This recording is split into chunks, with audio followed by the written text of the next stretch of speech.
Bon, Chris, dépêche-toi, faut qu'on prenne la route pour aller au week-end Cinoche à Commentry. La route? Là où l'on va, on n'a pas besoin de route.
Yeah, you told me the other day you'd be coming back today, but you didn't.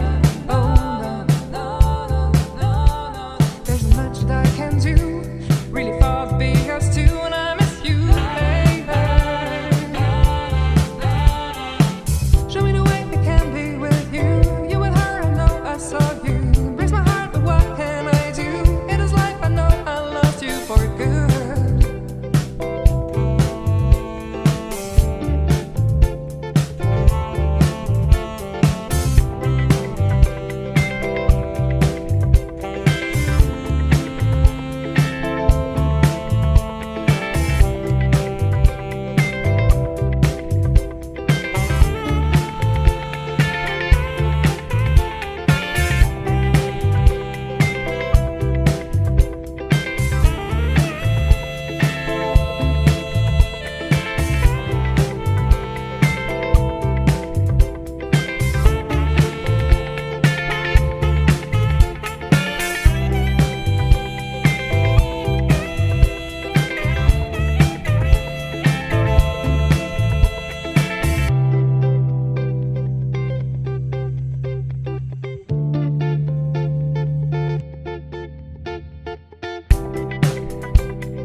Please welcome Mr. Kevin Pike. Yes!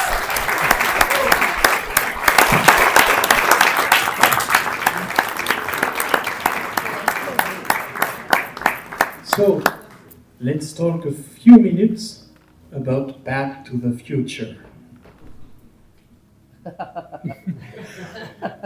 It's a little movie. Hello, my name's Kevin Pike. Hello, and how do you do? My name's Kevin Pike. I'm a special effects supervisor by my craft for over 50 years in motion picture. I've done over 200 films and television shows. I've done 19 shows with Steven Spielberg. Jaws was our first one together, and one of the big ones that I did, of course, was Back to the Future. And our crew of 20 men of all technical crafts built DeLoreans. And it's world famous. There's over 200 recreations around the world. One of them is outside. And I hope you take time to go enjoy its work. So I'm here to answer any questions you have about the movie. I hope you enjoy it. There's a lot of detail in it. And so I hope you take time to look at all the little pieces that we did that make it special. Bonsoir, je ne suis pas Kevin Pike, je suis Béatrice, mais je traduis pour Kevin Pike. Ça fait 50 ans qu'il est dans Motion Pictures, entre autres dans les effets spéciaux. Il a travaillé sur 200 films à peu près, films TV et films de cinéma, dont 19 avec Steven Spielberg. Entre autres, évidemment, le film que vous allez voir tout de suite, Retour vers le futur. Son tout premier film, c'était Jaws, Les Dents de la Mer. Il en a fait beaucoup d'autres. Il se tient à disposition après le film pour une discussion. question-réponse, d'après ce que j'ai compris. Il vous demande vraiment de regarder un peu tous les petits détails. Bon, il ne les a pas mentionnés, mais bon, je traduis depuis un bout de temps, donc je sais toujours ce qu'il pense. Tout ce qui est cette histoire avec ces horloges qui sonnent tout en même temps, la boîte de nourriture pour chien qui sonne. Ce sont tous des petits effets spéciaux qui ont été très très minutieusement travaillés. Vraiment voir le système avec les flammes, tout ça. Peut-être regarder le film d'un autre œil. Je pense que tout le monde ici l'a déjà vu au moins une ou deux fois. Et peut-être juste vraiment prêter un peu plus attention à ces petits détails, effets spéciaux. Et il sera un grand plaisir à vous répondre après la séance. Bravo.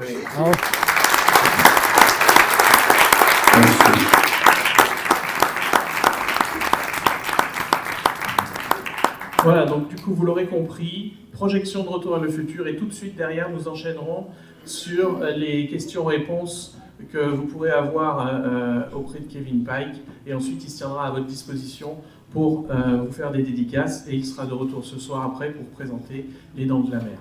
Voilà, en attendant, on vous souhaite une belle projection, et on vous dit à très vite. Puis quand même, on souhaite vous remercier vous deux de nous avoir fait venir. Quand même, André et Mathieu, nous avons fait venir. C'est nous qui vous remercions d'être venus du fond du cœur, et je pense que le public sera d'accord avec moi. Ouais, bravo. Thank you for bringing me here. Okay, so a couple of things. If you have questions about the film afterwards, please come see us. We'll be right outside. We'll be signing autographs and memorabilia. We have a lot of things that you might want to collect, and we're happy to do that. So please come and ask questions about the movie. A couple of things to notice about the film. The opening sequence with the clocks. You did that? Yeah. Did I say you forgot? Okay, and then of course about the ending sequence when the car goes back to the future with the hook and the clock tower and the cable and all of that. Okay.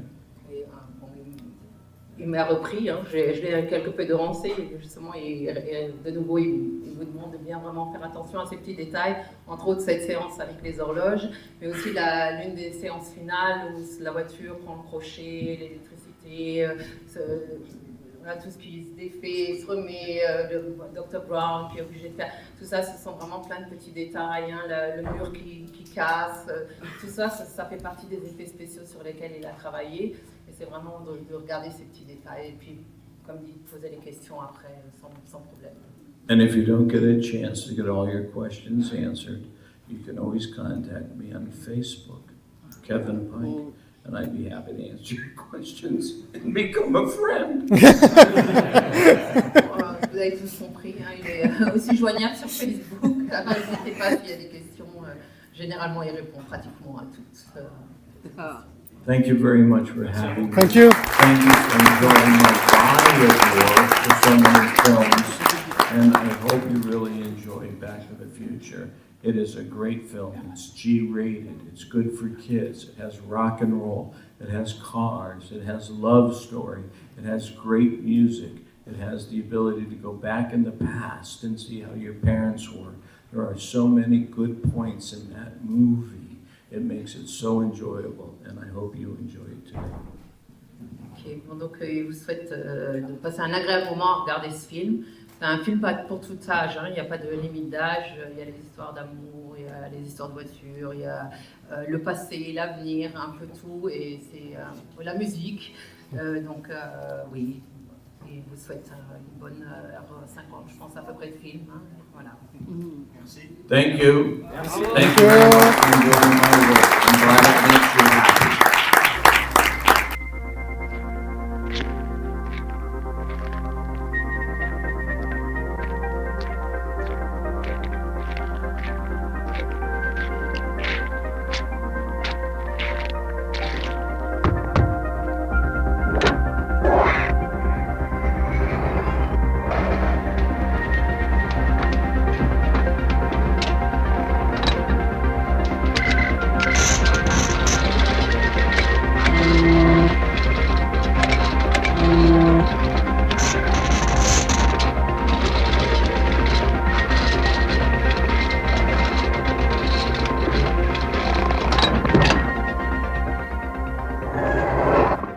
Vous allez loin? À peu près à 30 ans d'ici.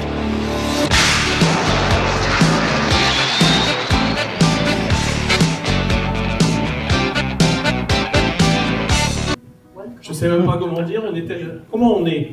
Montrez-lui comment on est. On est tellement content de vous accueillir. On est tellement heureux de vous accueillir. It makes me happy that you enjoy the work that I've done over my career. Il est très heureux de voir qu'il y a encore autant de monde qui admire en fait le travail qu'il a fait tout au long de sa vie. Voilà. Alors peut-être est-ce que vous pourriez nous expliquer comment vous avez démarré dans les effets spéciaux? Could you explain how you started in the special effects?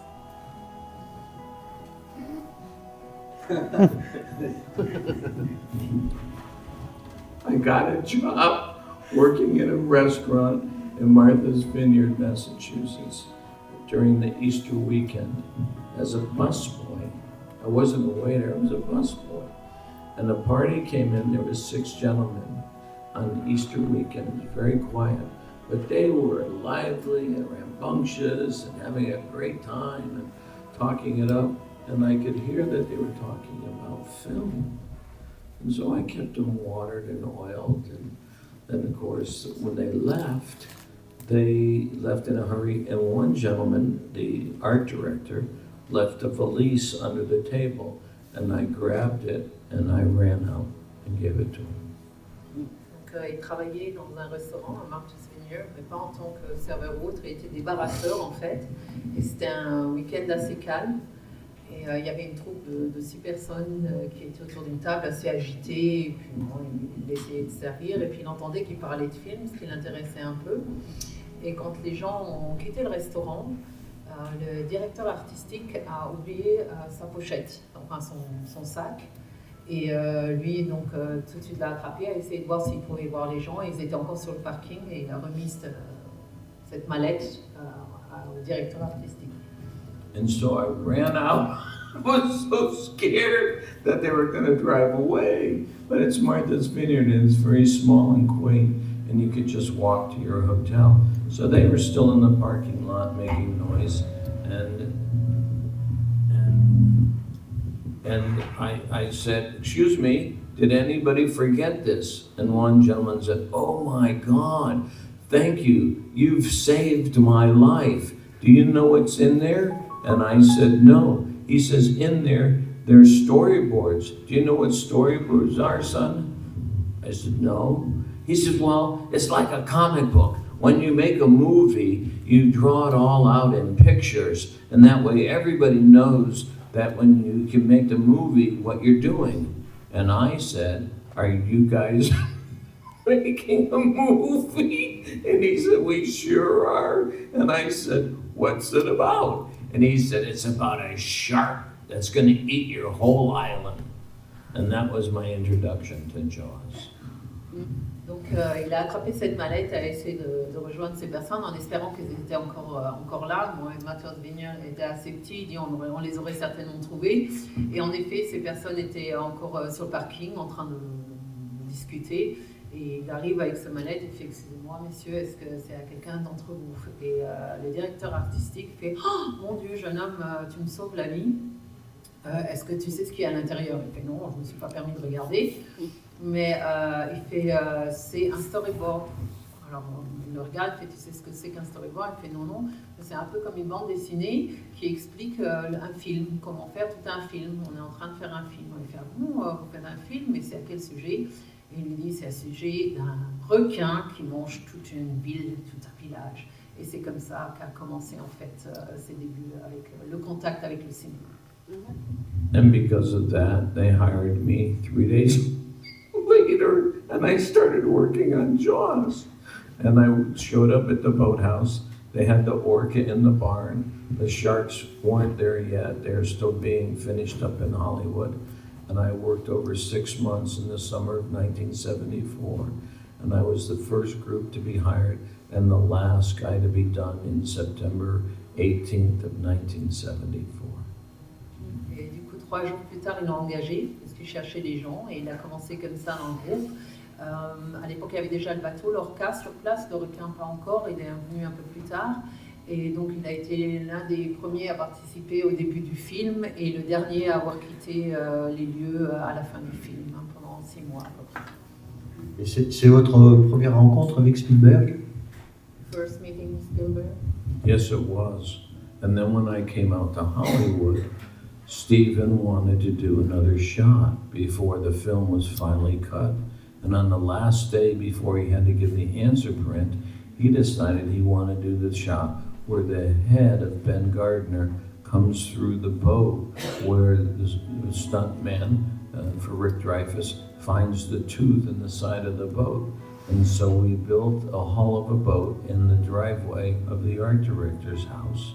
And we put it in the swimming pool of the editor, Verna Fields, who won the Academy Award for editing.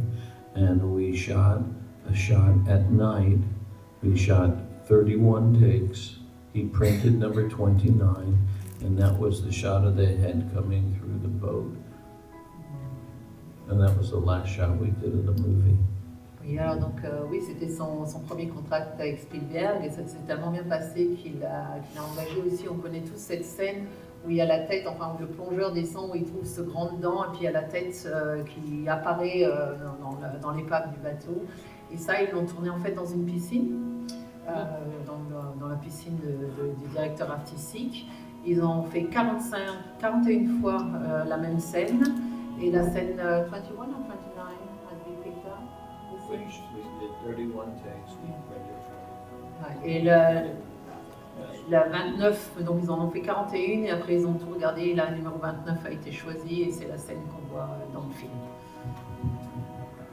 Comment on constitue une équipe pour faire des effets spéciaux? Parce que quand on est directeur artistique comme vous, il faut constituer une équipe. Vous faites un casting comment? How did you build up your group? You know, the guys who works with you. How did you decide how you pick them up? After Jaws, they asked me to come out to Hollywood. They liked my work, and I came out, and it took a little while for me to get into the union. It wasn't busy when I first got there, but they started hiring in the summer of '75, and I started working on a show called Islands in the Stream, and we made hammerhead sharks for a film with George C. Scott that went to Hawaii. And I got hired at Paramount, and I got my days in. I qualified for the union, and then I continued to work. We did TV, we did features, wherever I was needed. I was just a hired gun, and I learned my craft. I learned how to build breakaways and breakaway glass, and I learned how to weld and do carpentry, and I learned electronics. I learned everything that I needed to know about effects, wind, rain, fire, snow, sleet, hail, dust, everything. And then I started to get bigger shows and bigger shows. And then I started doing features. My first feature was Last Starfighter, and it was pretty successful and exciting. And then I continued to get good movies one after another. And how did you hire the person who works with you? I hired the people that taught me when I was in the shop learning my craft, because they were the veterans. They knew everything on how to do things.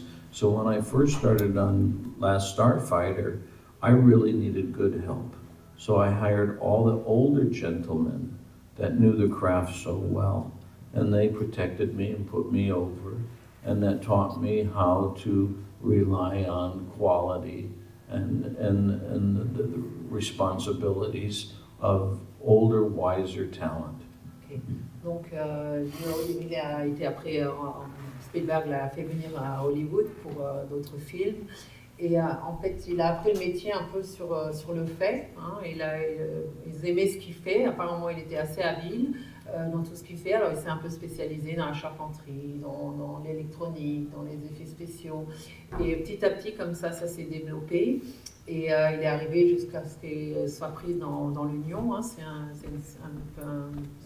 un statut spécial aux États-Unis où, entre autres, les spécialistes en effets spéciaux sont pris quand leur travail a été reconnu.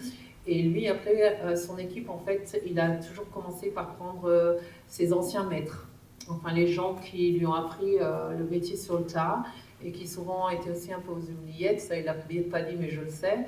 Et, il les a fait venir parce qu'il a dit c'est en fait mes meilleurs, c'est ceux qui peuvent m'aider le mieux, éventuellement à m'améliorer, à éviter des erreurs.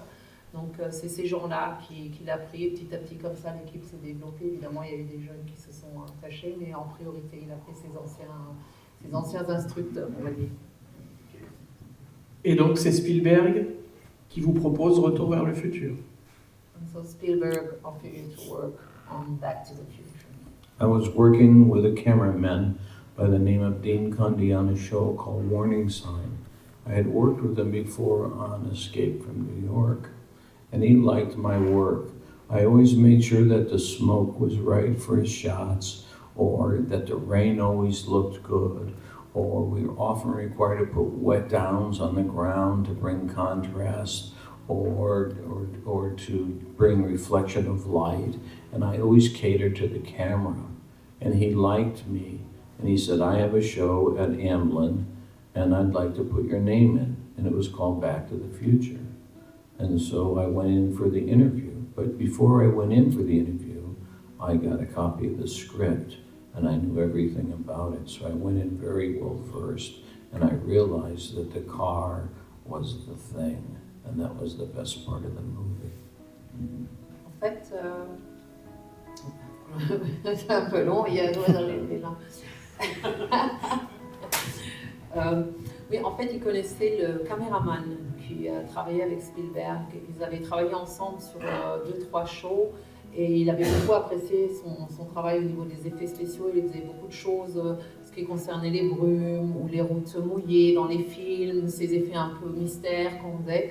Et il lui dit, écoute, il y a Spielberg qui me demande de filmer, de travailler sur un de ses films, et j'aimerais bien t'avoir toi, de pouvoir mettre ton nom sur la table, de façon à pouvoir proposer à ce que tu travailles avec lui. Et donc, il a accepté, bien sûr, et il a regardé à avoir le script un jour plus tôt, et il a lu tout le script, et s'est rendu compte lors de cette lecture que la voiture était en fait le tout. Donc cet effet spécial, la voiture en elle, c'était le numéro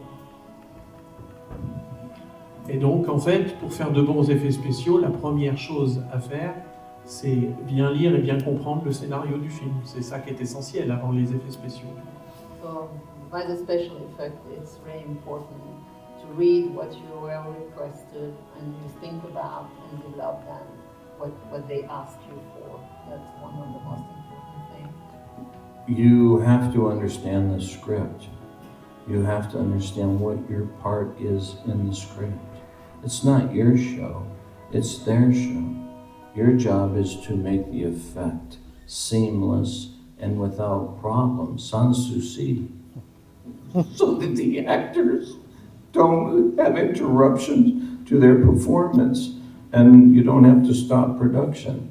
You've done all your homework, you've tested the gag out. You know it's going to work on the set. And so you want to strive for that excellence. Hard work pays off. You have to have luck. You have to have drive. And I continued to work hard.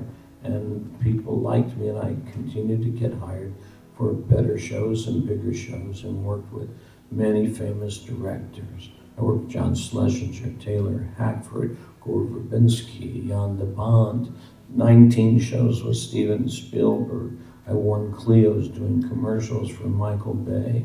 I did Fight Club for David Fincher. I did Ed Wood with Tim Burton. it's endless. And I've had a wonderful career learning from each one of them, because each one is different. Donc il dit, c'est très important pour un spécialiste d'effets spéciaux de comprendre le script et de comprendre ce que souhaite le directeur. C'est pas ton film, c'est pas ton script, mais tu es en fait la personne qui doit réaliser ou mettre en valeur ce que le directeur souhaite avoir. Et donc de petit en petit, comme ça, il a développé tout ce savoir, et il a été engagé, donc entre autres, à part ça, pour beaucoup d'autres films comme Fight Club, qui a été aussi un de ses grands films avec d'autres directeurs très très connus.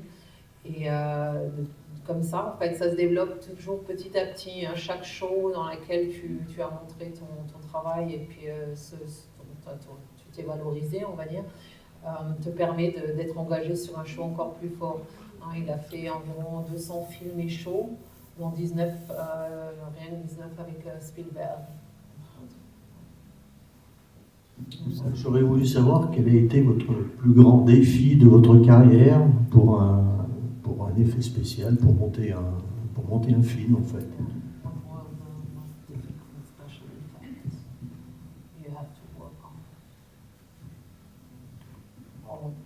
Which need the most, specific. Back to the Future was a hard show to do because all of those gags required a lot of timing. The Doc Brown lab in the beginning with all the clocks working, the clocks didn't work. We had to make them work. And the ones that did work, we had to reset. And then we had to make the toaster pop up. But it couldn't smoke until the camera had passed by and come back. And the TV has to come on. And the coffee has to spill. And then the the dog food machine has to plop. We actually made a machine that opened a dog food can. And then Marty has to come in and then kick the skateboard and have it hit the plutonium box perfectly. And that was one fluid camera move. And so all of our work had to be perfect. And all the clocks that didn't work had to have people behind the set on wires, pulling the pendulums and making them ring and hands move. It was an extremely complicated setup, but it was all done in one pass, and it's seamless, and it worked. We did 3 takes and we got it. Donc, en fait, aussi Retour vers le futur, mais parce que ça a demandé un travail très minutieux. Surtout cette première scène où on voit toutes ces horloges qui fonctionnent tous à la même heure, elles ne fonctionnaient pas toutes. Certaines oui, certaines non. Donc ils avaient des gens derrière qui faisaient l'aiguillage. Il fallait que c'est une scène qui a été tournée vraiment en un seul trait, c'est-à-dire tout ce qu'on voit avec le toaster, la fumée qui sort, l'ouverture de la boîte à nourriture pour chien qui retourne, qui tombe, le skateboard quand Marty rentre, qui tape exactement sur la boîte du plutonium, qui donne déjà un petit aperçu sur ce qui va venir. Tout ça, ça a été tourné en une seule fois. Donc il fallait vraiment qu'à chaque fois, bon ça, ils ont eu besoin que de trois passages pour que ça marche. Mais à chaque fois, ils ont dû tout remettre à l'heure. C'est-à-dire il fallait tout nettoyer, le toaster, il fallait qu'il soit nettoyé. C'est cette minutie-là que Retour vers le futur a demandé, mais tout au long du film. C'était toujours du gros timing. That was a difficult shot to put together. Finalement, c'est des trucs de la vie de tous les jours qui nous embêtent et non pas les grosses explosions, les gros accidents, voilà quoi. It was more so usual things from everyday life to make this difficult more than the big explosions and things like that in this case. It was full of a lot of little gags all the way through. The opening scene of Back to the Future was Marty in detention, and he wants to get out of detention and go to his rock and roll practice. And he's stuck there. So he takes a match and gum and a paper clip and elastic band, and he shoots it in his detention classroom at the sprinkler, and the sprinkler goes off. And when the sprinklers wet the classroom, the teacher calls the end of detention, and he can run out and go to band practice. That was the opening shot of Back to the Future. Now, we built the entire floor waterproofed of Universal on stage 12, their largest, put in desks, put in sprinklers. We plumbed every water spout on buttons. We didn't know where they were going to do the shot, so everything worked perfect. And we rigged it so that we could shoot the match and hit it and make a little spark and then trigger the water. We built the whole classroom. And then they decided, we have another idea. we're going to do a thing with Doc Brown's laboratory with clocks. And so we struck the whole thing and threw it away and never did the shot. Et donc il donne une idée. En fait, la première scène n'aurait pas dû être cette scène avec les horloges. La première scène aurait dû être en fait Marty qui était retenu en punition dans la classe, dans une salle de classe. Et il aurait voulu aller à l'audition pour chanson de rock'n'roll. Et il a déclenché en fait les extincteurs, les extincteurs de feu en prenant une allumette et en l'achetant de façon à faire de la fumée. Ça aurait dû être la première scène. Donc ils ont dû tout mettre en place. Ils ont construit toute une salle de classe avec tout ce qui était extincteur, avec un sol imperméable pour pas que ça abîme le parterre du studio. Et une fois que tout ça avait été mis en place et filmé, ils ont décidé qu'en fait non, on fait autre chose. On décide qu'on va prendre le garage de Doc Brown et puis on va faire quelque chose avec des horloges. Ça, c'est aussi un peu les aléas des spécialistes des effets spéciaux, hein, c'est de faire certaines scènes qui jamais ne sont vues par le public. On va passer aux questions du public peut-être. Est-ce que des gens dans la salle auraient des questions? Là, oui. Alors, on va passer une petite dizaine de minutes sur les questions. Merci. Bonsoir. Bonsoir. Moi, j'avais une simple question. Je voulais savoir, quand on commence par un film comme Jaws, et on sait à quel point le tournage a été difficile au niveau des effets spéciaux sur ce film, comment on trouve la force, du coup, de continuer dans ce métier après? I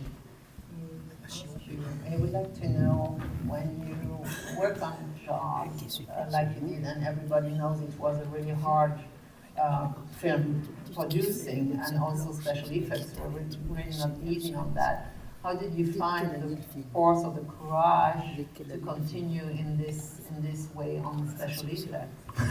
That's a great question. Thank you. First of all, when they wanted to do Jaws, they wanted to do it in 1 year. They went to every effects man in Hollywood. They said, we want you to build us a shark that can jump out of the water so we can shoot it real in the ocean. And everybody said no, 2 years. And they went around and they found an old timer from Disney that had a really good history with all the famous films for Disney that you would know. And he said, well, I'll give it a try. He had retired. They brought him out of retire. And he said, I can figure out a way that we could do it. So it wasn't that the shark kept breaking. It just, that was a process of learning what it takes to make it work. We took a 25-foot rubber and steel shark, jump out of the Atlantic Ocean with deep tides that changed 4 times a day, with boats clouding up the background, and we made it jump out of the water and sink a boat and eat a guy. And we did it in 6 months. And that movie made $100 million. And it was the most successful film at that time. And we did it by hard work.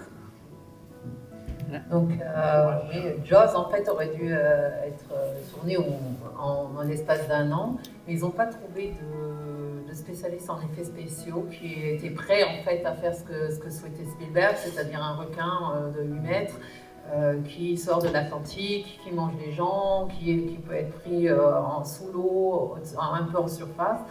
Et ils ont trouvé en fait quelqu'un de retraité qui travaillait pour Disney, pour de grands films. Il a dit, moi je suis prêt à le faire. Et c'est ce qu'ils ont fait. Mais c'était un apprentissage, parce que c'était vraiment quelque chose de nouveau. Comme dit, c'était quand même un colosse de 8 mètres de métal, hein, assez lourd. Ils ont dû combattre les marées, c'était 4 marées par jour. Donc il fallait toujours prendre en compte que le requin devait être amovible de façon à pouvoir suivre ces mouvements-là. Et ils ont fait ça, mais ils ont pris 2 ans. 2 ans jusqu'à ce que tout ait été décidé, et 6 mois de tournage. Et ça a été l'un des films à l'époque qui a rapporté le plus d'argent, 100 millions de dollars, je crois, à l'époque.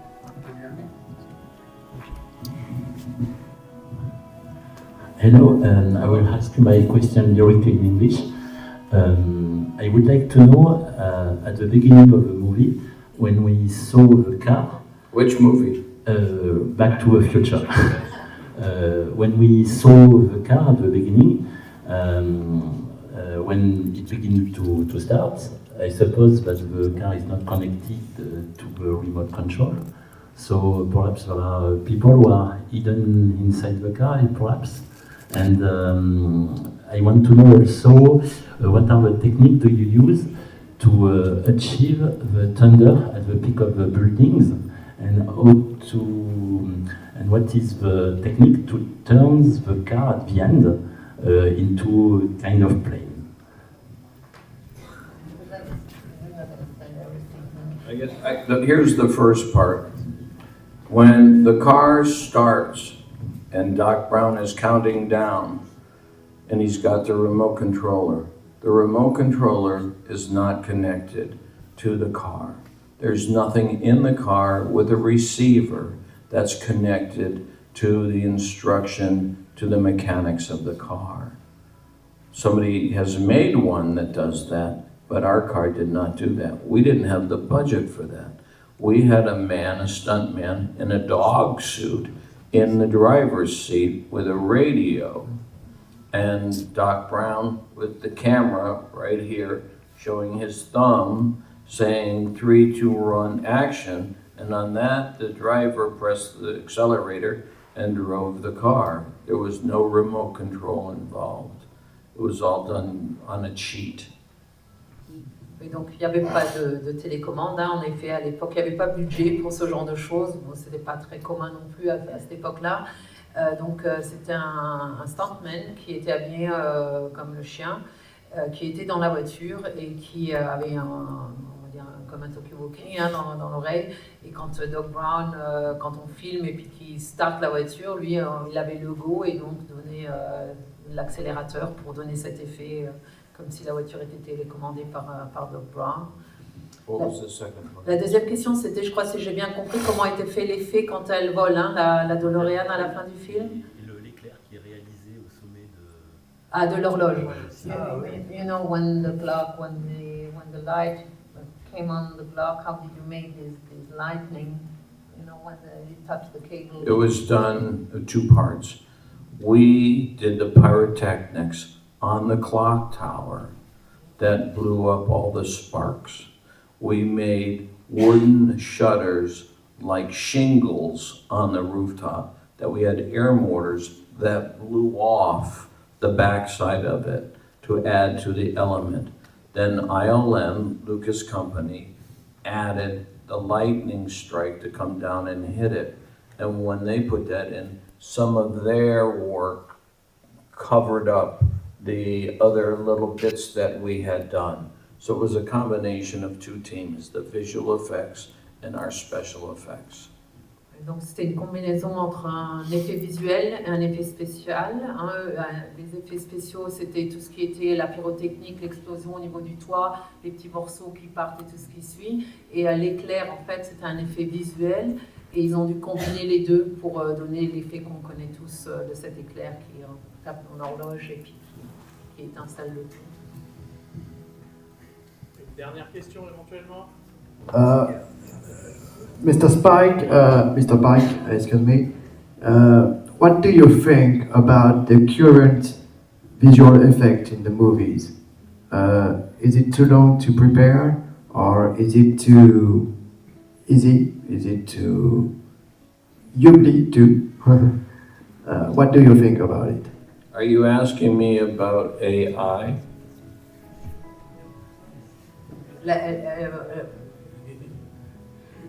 Yeah, not only on AI too, but also on the works. Okay, here's your answer. I happen to like AI. When we first had movies, we didn't have sound. And then they invented sound recording, and it changed the business.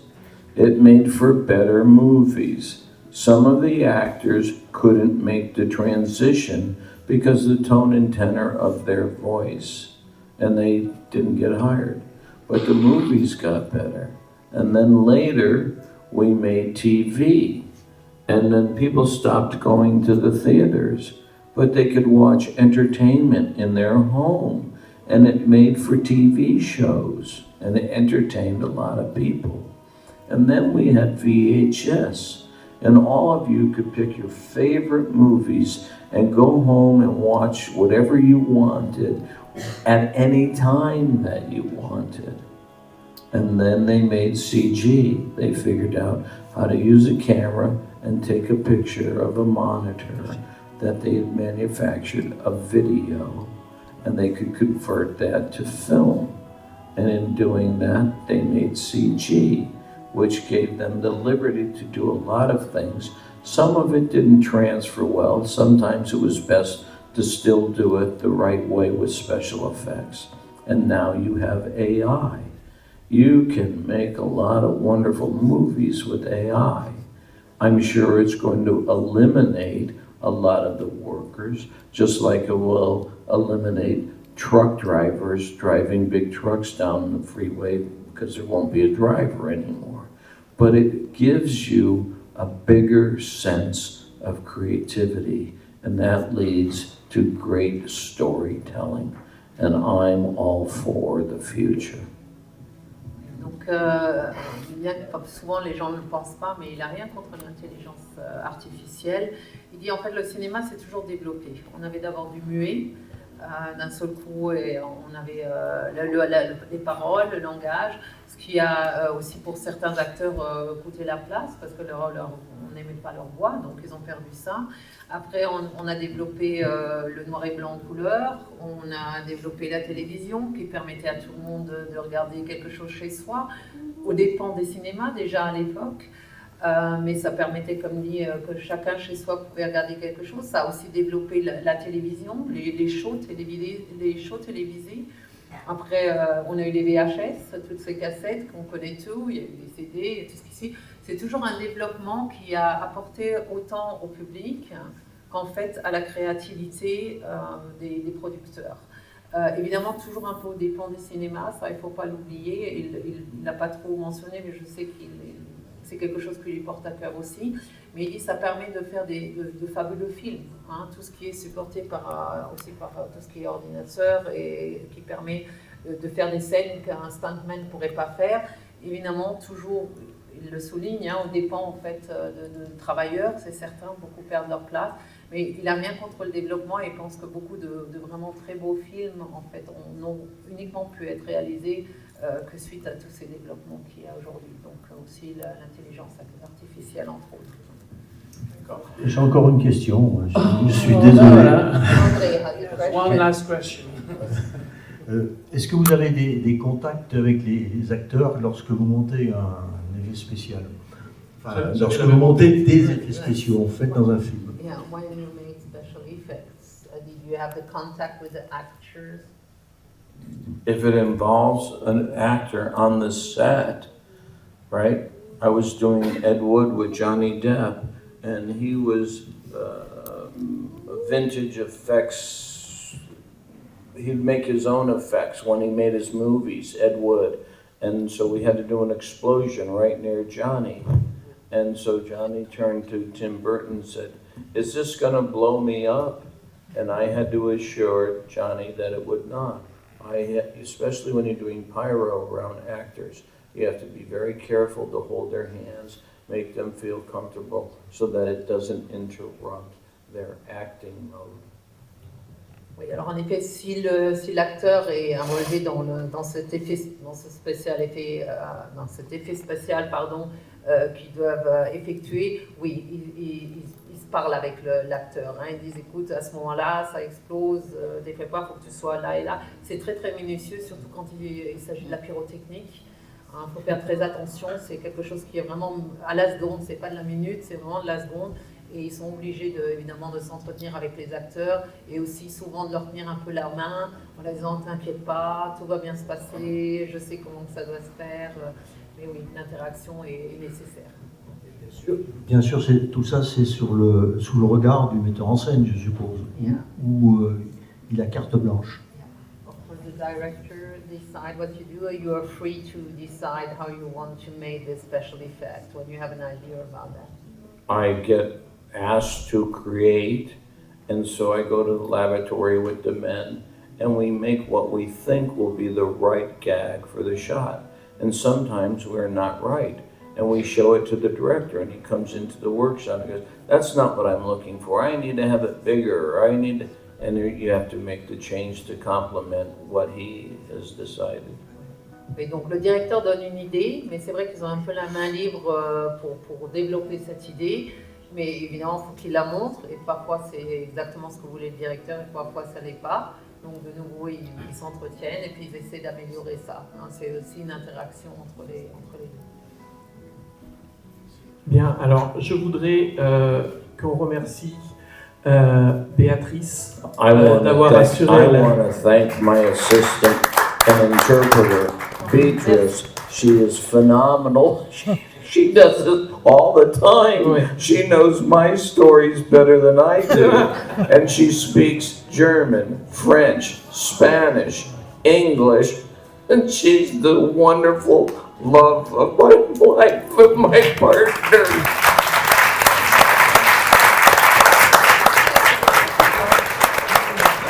Et bien sûr, remercions Kevin Pike d'être parmi nous.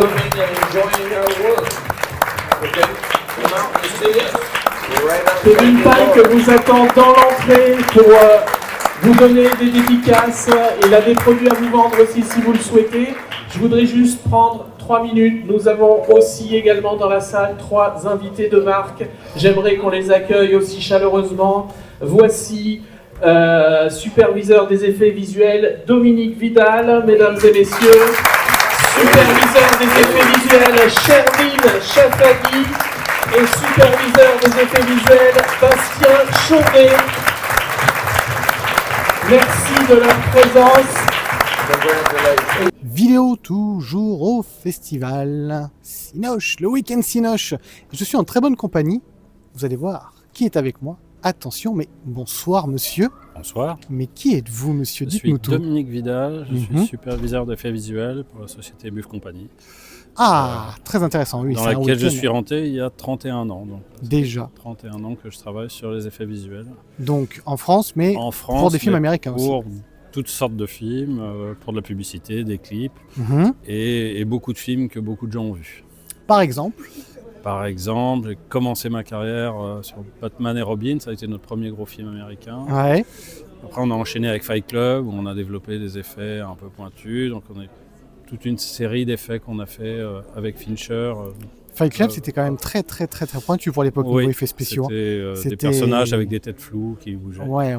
Et à l'époque, on était en train de travailler sur Batman et Robin. Il y a les gens ce qui était à l'époque des frères Wachowski sont venus nous voir pour nous proposer un film parce qu'on avait fait des effets. D'accord. Pour Speed Racer peut-être? Non, c'était pour Matrix. Ils voulaient qu'on travaille sur le premier Matrix. Encore mieux. Et on n'avait pas le temps. On a dit non, désolé. On savait pas ce que ça allait devenir. Bien évidemment. Parce qu'ils étaient inspirés par un effet qu'on avait créé avec Michel Gondry, un effet de ce qu'ils ont appelé après le bullet time effect, c'est-à-dire la caméra qui tourne. Voilà, un petit effet pas très connu, qui a pas trop marché. Et donc, ils ont été voir une autre société pour le faire. Et on a, quelques années plus tard, quand même beaucoup travaillé avec les Wachowski. J'ai travaillé sur les Matrix 2, 3 et 4. Génial. 2, 3 et même le dernier, le quatrième. D'accord. Et est-ce que tu as un souvenir en particulier de quelque chose qui avait été soit sympa, soit difficile à faire sur les Matrix, par exemple? Tout était formidable. Oui, j'imagine. Quelle créativité. Oui, c'était assez fou. On faisait essentiellement le code vert, là, c'était pluie de code bien sûr. Tombait, donc on a fait les génériques et toutes les phases du film où on voit les personnages qui se transforment en code quand on rentre dans l'effet Matrix. Et d'autres effets.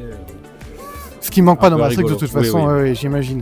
Course-poursuite par exemple dans le 2, la course-poursuite sur autoroute, est-ce qu'il y avait quelque chose dedans? Non, nous c'était plutôt des effets plus barrés que ça. Encore plus barrés, c'est ça, je crois qu'il y a beaucoup de choses qui étaient faites en réel dans la course-poursuite. Oui, c'est vrai qu'il y avait un peu de 3D, c'est vrai qu'ils avaient construit un bout d'autoroute. Ah oui, ça c'était fou. Voilà, on a fait.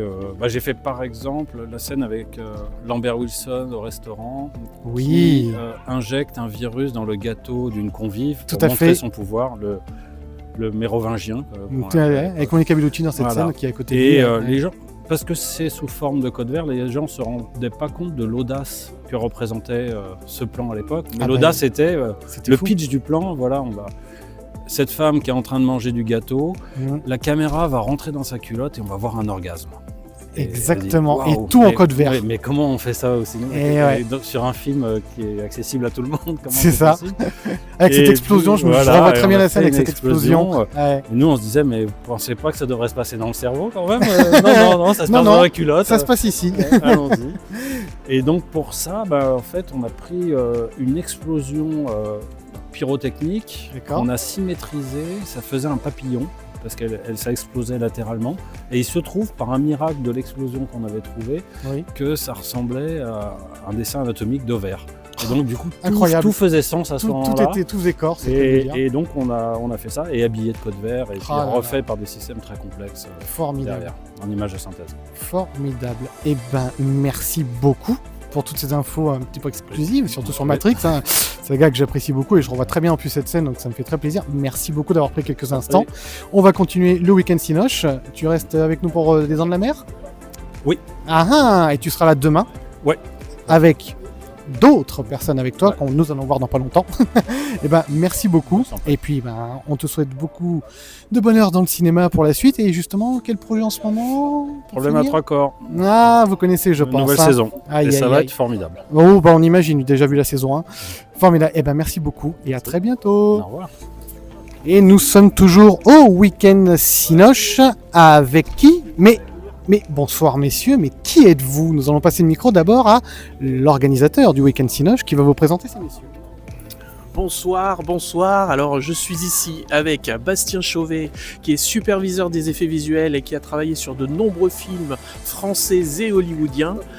Et je suis avec Shervin Chafagui qui a travaillé notamment sur un film qui s'appelle The Substance, réalisé par Coralie Farja et qui a produit de très très beaux effets visuels pour compléter les effets de plateau qui étaient réalisés par Pierre-Olivier Persin, c'est ça, voilà.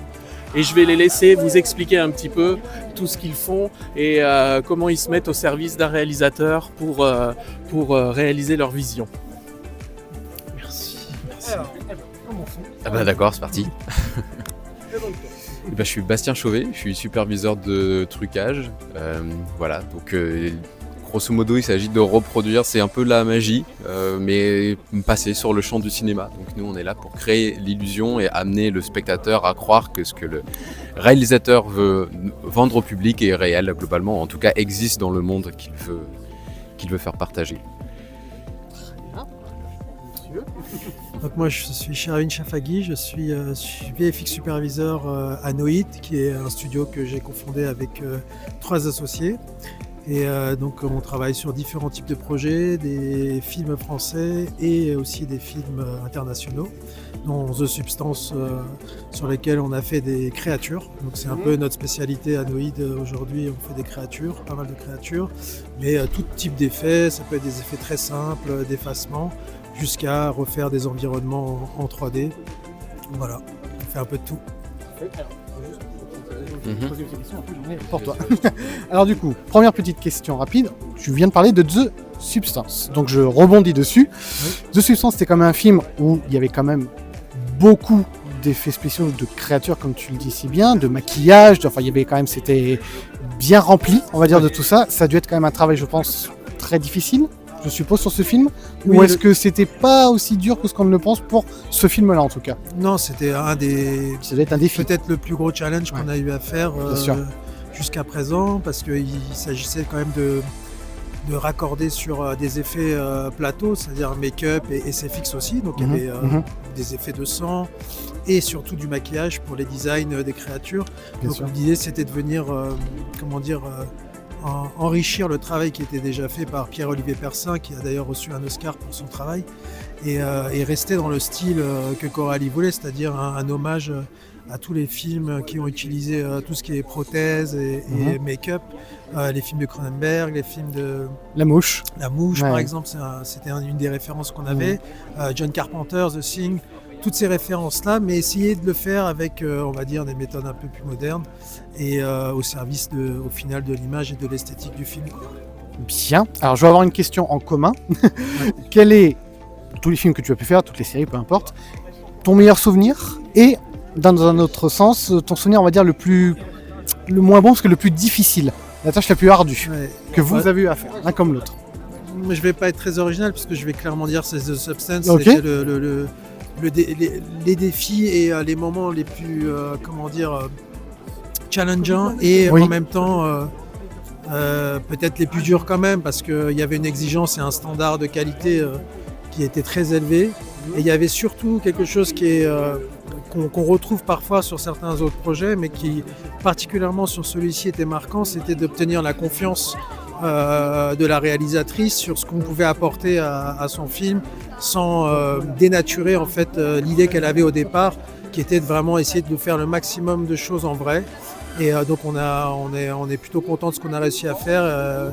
Et elle était contente vraiment de notre travail, sachant qu'au départ, il n'était pas forcément question de faire ce mix entre les effets visuels et les effets spéciaux. Donc ça, voilà, c'était le pari réussi de Substance.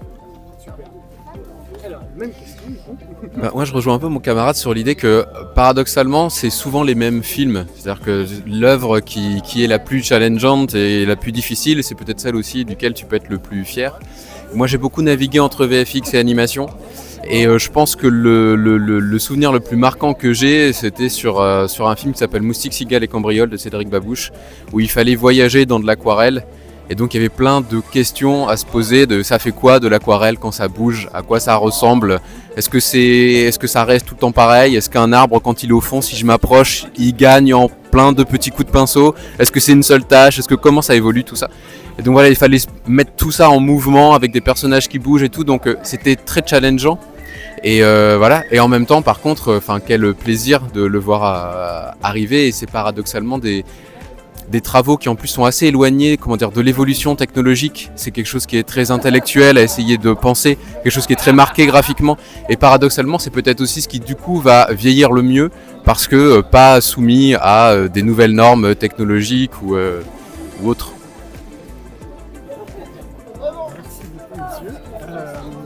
Peut-être pour finir, donc vous êtes venus tous les deux au Week-end Cinoche, même tous les trois.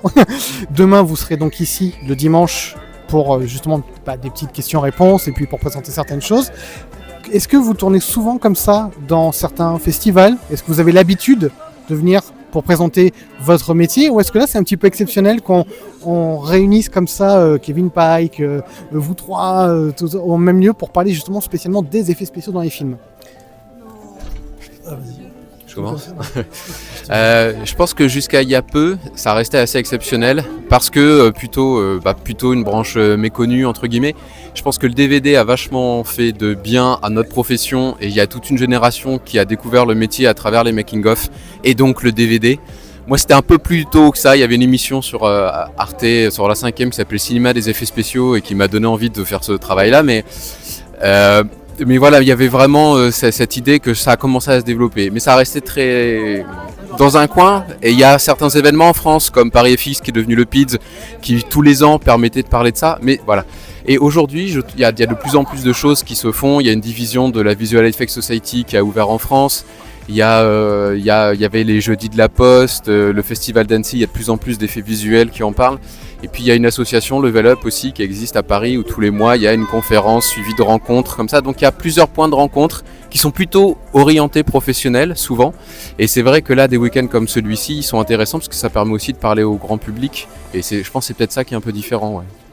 Oui, Bastien a tout dit, de toute manière, il a couvert un peu tout ce qui existait, il y en a, mais c'est vrai que c'est souvent des professionnels quand même qui sont concernés, on se retrouve un petit peu entre nous, donc on s'adresse à des gens ou à des étudiants qui font déjà partie un peu de l'industrie dans laquelle on évolue, et là ce qui est sympa ici, c'est qu'on est dans un autre cadre, on parle à des personnes qui peuvent être passionnées par ce qu'on fait, peut-être de futures vocations, donc c'est intéressant de venir parler de notre métier dans un autre cadre.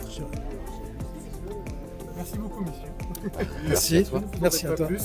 Merci. Et à très bientôt au Week-end Cinoche. Merci. Et au Week-end Cinoche, qui voit-on? Wow, coucou les amis. On le reconnaît, le Jason? Bah bien sûr. Le fameux fan de Star Wars qui est à Lyon. Il est de Maintenant à retour commenter. pour jouer un mauvais tour.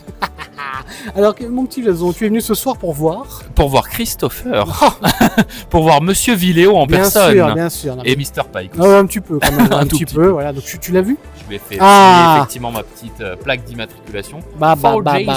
Magnifique. Voilà. Magnifique. La carte ne passait pas, tout allait bien. Bien évidemment. J'ai dû faire toute la ville pour aller retirer des sous. Oui, tu as ta signature sur ta plaque, donc voilà, ça vaut le coup. Tu restes pour les Dents de la Mer?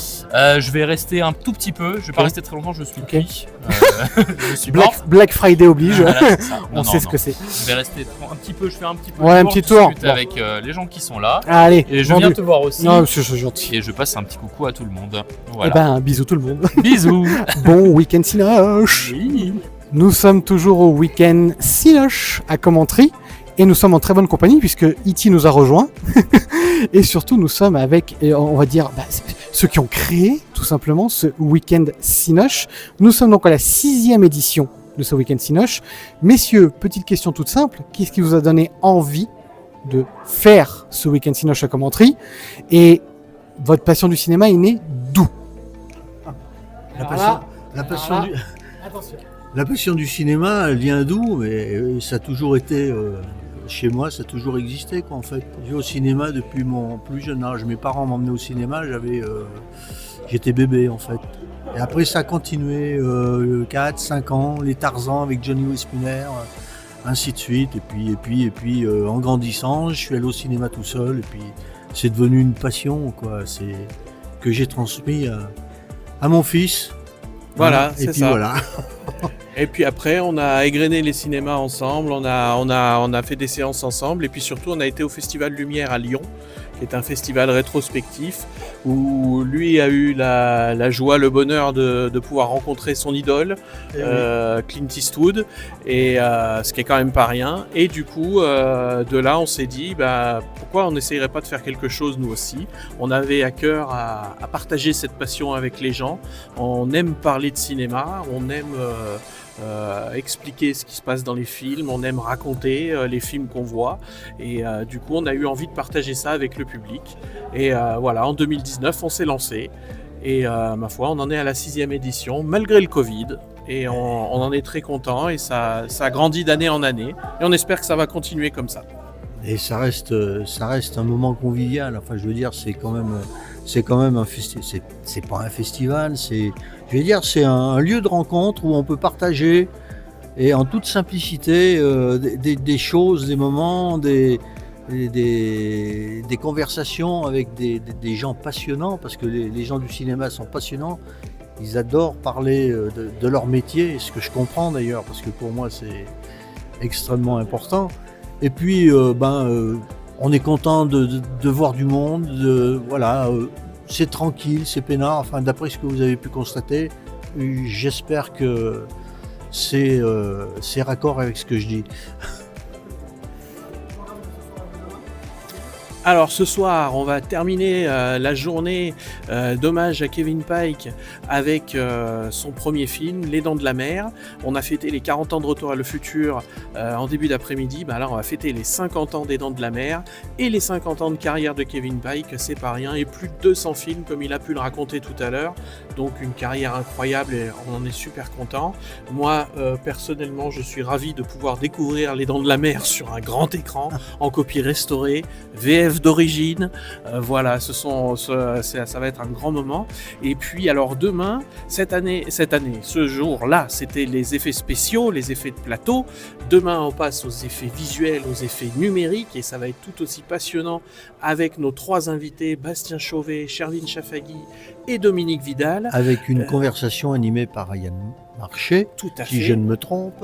Tout à fait, et où ils vont expliquer un petit peu ce qu'ils font, comment, et comment on met sa sensibilité au service de la vision d'un réalisateur, parce que voilà, les effets numériques, c'est pas juste appuyer sur une touche et laisser l'ordinateur faire le travail. Non, il y a bien tout un travail créatif, tout un travail artistique, et c'est ça qu'on entend découvrir demain. Et puis on clôturera la journée avec le merveilleux film de Martin Scorsese, Hugo Cabret qui parle d'un précurseur, d'un génie, de Georges Méliès. Et voilà, Georges Méliès, c'est un nom qui ne parle pas, mais par contre, tout le monde connaît cette image du bonhomme dans la lune avec la fusée coincée dans l'œil. Et ben voilà, ça c'est Georges Méliès et on va redécouvrir ça à travers l'œil de Martin Scorsese. Bon, ma foi, c'est pas n'importe qui. C'est pas n'importe qui. Et ça fêtera les 130 ans du cinéma. Et voilà, on en profite pour fêter les 130 ans du cinéma avec cette projection. La soirée comme ça. Voilà. Et on se retrouvera l'année prochaine. On est déjà en train de travailler sur l'année prochaine. On a déjà des idées pour l'année prochaine. Et on a déjà des idées pour l'année d'après. Et encore celle d'après. Mais les idées, ça manque pas. Il dit qu'il fatigue, mais il est là tous les ans. Vous inquiétez pas, il est là tous les ans. Il est là tous les ans. Et on sera là encore l'année prochaine. Et voilà. Merci beaucoup. À vous. Merci, messieurs. Et bon week-end. Merci. Et on est toujours au Week-end Cinoche à Commentry. E.T. a rehaussé la casquette Retour vers le futur, puisque nous venons de voir Retour vers le futur sur le grand écran pour les 40 ans, et avec quand même une invitée très spéciale qui va être interviewée, et elle a vu pour la première fois Retour vers le futur, là, à l'instant avec nous, donc on va avoir son avis à chaud après le film. Bonjour. Hop, je mets mon micro. Alors, cette dame, c'est notre amour du festival. On l'adore. Elle est venue pour la première fois en 2001. Depuis, elle revient tous les ans. C'est Françoise Deldic qui est devenue la marraine de notre festival et on est extrêmement fiers. Et Fanfan, on l'appelle Fanfan dans le festival. Alors Fanfan, c'est la première fois que tu vois Retour vers le futur. Ah là là. Bah oui.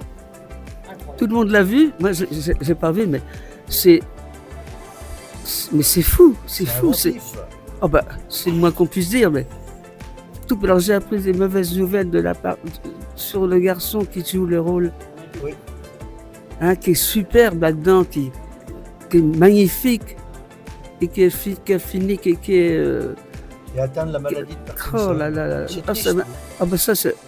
Ça m'a bouleversé. Ah oui, c'est. Mais ce film, là-dedans, il est vraiment extraordinaire, ce garçon. Rien que sur bon, c'est bête, mais la planche à roulettes, il est génial. Guitariste. Il est génial. Génial. Ça, c'est les deux trucs qui m'ont montré que. Ah oui, c'est vrai. Qui m'ont montré que j'ai trouvé génial. Bon, le reste, bien sûr, mais le gars qui a inventé toute cette histoire, puis avec ce doc là et tout, mais j'en suis pas, j'étais comme ça. Là. Ah bah ça, il y a des choses qui sont risibles. Mais oui. Tu sais Françoise, il y en a deux autres. Oui, c'est ce qu'on m'a dit. Eh ben, écoute, si tu as un lecteur DVD chez toi, je vais te les offrir, je vais te les envoyer pour Noël. Oh, ça serait... Oui. Comme ça, tu garderas un bon souvenir. Ah oui, c'est pas bête, ça. Et tu pourras voir la suite, parce qu'ils sont tout aussi géniales. Ben, c'est ce qu'on m'a dit. Ben, on m'a dit ça tout à l'heure aussi, qu'il y en avait deux. Attends, c'est qui? C'est son neveu, c'est... C'est Michael. Michael qui... Ouais. Ouais, ok. Ah oui, il est costaud aussi, lui. Oui, mais ça vient de moi. Oui. Oui, parce que tout petit, je l'emmenais au cinéma. Ah ouais? Vrai, c'est pas une bêtise. Tout petit, on allait voir des films tous les deux. C'est moi qui lui ai fait découvrir des films et qui lui ai parlé de cinéma. Et c'est venu sa passion, comme Mathieu. Bah, tu as vu son salon? Oui. Cinéma, bah j'en viens.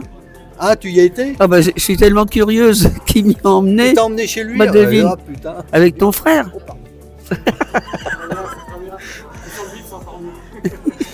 Ah, c'est génial son truc. C'est une belle salle de cinéma. Merci. Oui. Merci. À l'année prochaine, Françoise. Non, bah, j'espère. Hein. Toujours au Week-end Cinoche, les amis. Nous sommes toujours à Commentry. Nous sommes avec Kevin Pike, donc qui a bien voulu nous accorder un petit instant pour une petite interview. Je vous laisse avec Kevin Pike. On va lui poser quelques questions en direct. Mr. Pike, thank you. I have few questions. First questions. Taurus. Second one is jazz. Jazz. What is your favorite movie for you on your career? Your favorite movie? On the ones that I have worked on, or my favorite movie that I like? The two. Okay. The favorite movie that I worked on are three. I cannot separate them. Okay. Jaws, because it was my first film. I learned so much. It changed my life. It brought me Certainly. to Hollywood. Number two, Back to the Future. I'm famous for Back to the Future.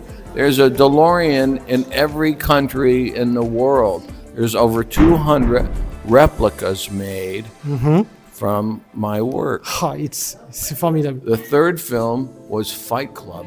I worked for David Fincher with Brad Pitt, and that movie was so intense. Oh, but yeah. I learned from David Fincher about how strong he was, how severe he was, how accurate he was, how he demanded the very best from his crew. You know, he would say, you don't come in here stoned or drunk. You come in here ready to go to work and give me everything. And I just loved that. I loved working for him. And then after Fight Club, he hired me to do a music video called Judith Yes. with him. And I did the effects for that movie too. So those are my three favorite films that I worked on. All right. Films that I like, that I have seen. Mhm. My big favorite is always Sunset Boulevard. There's so much story arc in there, a tale of misfit people that want, and they're failures, and yet they survive. And I just love the structure of that movie. My second movie that I really love is by Bruce Beresford with Edward Woodward called Breaker Morant. It was Yes. about a Australian renegade army that fought in the Boer War in South Africa that accidentally killed some prisoners of war and went on trial for it. And it is a combination, it's directed by Bruce Beresford. It's a combination of courtroom drama and live action. And the live action is accurate. It's not like a man takes the gun and goes da da da da da da da and people fall down. It's like this man shoots that man and that man falls. The accuracy of the battle action is just it's scary because it's so perfect. Yes. Okay, so that would be my second movie. My third movie that I like would be Fight Club. Oh, yeah. I love the story. I love to. Oh, it's amazing It's movie. a crazy story. Aside from the fact that I worked on it, but just to look at it as a movie, as if I had not worked on it, and I showed it to her, just the psychology in it, It's where amazing. he goes through the beginning, trying to go through all the medical help to find solace and to find out who his personality is, and you go through everything and you learn who he is without giving it away. I just think that's just a wonderfully constructed story all the way to the end. You know, the car crashes, right? We did that 6 times. So we had 12 Lincoln Continentals smashing each other to make that scene. Just It for that was- scene. Yeah. Wow. And the rain and the smoke. And they climb out, and David said, go over and make the tires spin. And I had to take a grinder and go zzz, wind the tire up to me. It's rich. I do like that movie very much. All right, it's a very good choice. And just one question: your director of movie, which the one for you, the best director you work with? Is George Lucas, Steven Spielberg, David Fincher? George Lucas is brilliant. Oh. His brain is not on this planet. Is He is so futuristic in his thinking and his ideas. If you watch the Disney show Light and Magic, you will become a new man in understanding how creative his brain is and the technology that he's created, He that he's used for brought the to the movies. earth, Yeah. right? Yes. Steven is a creative mind. He's a great storyteller. He's very good at relating to people. If you watch his movies, he always has a dinner scene in the movie, because when people eat dinner, they have a commonality, and it grounds you. And so then he starts from there, and then now he has you in a normal arena.